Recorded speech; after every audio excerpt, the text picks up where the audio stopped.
Bagaimana menguji programmer? Ada sangat banyak programming language, programming tools, dan lain-lain. Berapa tahap? Itu seperti misteri. Temukan jawabannya di video ini.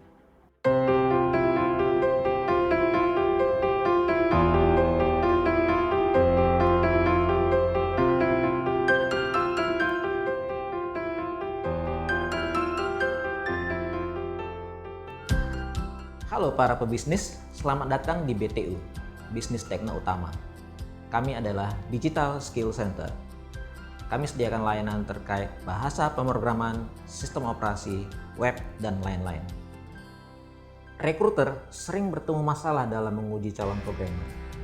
Kalau belum apa-apa sudah minta calon programmer datang dengan membawa laptop. Banyak calon programmer akan merasa itu lebay, berlebihan. Kalau menyediakan desktop untuk pengujian, ya perusahaan juga bisa keberatan. Lalu menguji konsep seperti apa? Kami gunakan solusi berupa 2 tahap pengujian. Tahap pertama adalah tahap konsep.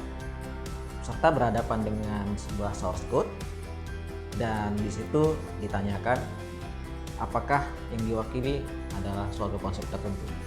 Sebagai contoh, diajukan source code dan katakan yang sedang diuji adalah pemahaman tentang MVC, model view dan controller. Jadi dari suatu penggalan source code itu ditanya, apakah penggalan ini mewakili model, mewakili view, atau mewakili controller? Itu satu dari sekian banyak contoh. Ada variasi dari pengujian pemahaman. Sebagai contoh, akan ada source code yang dilihat oleh peserta dan akan ditanyakan, apa yang akan terjadi kalau penggalan source code itu diterjemahkan. Contoh pertanyaan, apakah akan ada error, apakah akan ada warning, atau akan sukses. Dan itu bisa lebih spesifik, yang mana yang error, baris ke-1, ke-2, atau ke-3. Jadi itu adalah contoh pengujian pemahaman. Jadi kalau pesertanya paham, maka dia akan mampu menebak dengan tepat. Nah, sekarang jenis yang kedua, uji praktek. Ini sangat menantang. Peserta berhadapan dengan pertanyaan dan harus menulis source code untuk menyelesaikan masalah. Ujian ini bersifat time, adalah batas waktu, dan seringkali akan ditungguin. Ini mirip dengan apa yang disebut coding interview.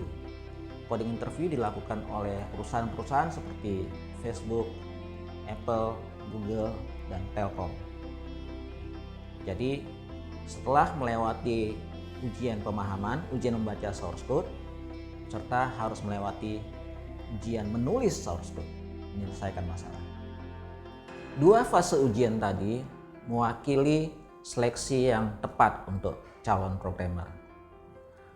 Jadi perusahaan itu membutuhkan programmer yang bisa praktek, tapi juga butuh programmer yang paham konsep. Ketidakpahaman konsep akan menyulitkan komunikasi antar programmer dan antar programmer dengan atasannya. Ikuti media sosial kami, temukan banyak tips dan trik untuk dunia kerja. Saya Bernardo Tabarat. Salam foto, value, operation, type, dan object.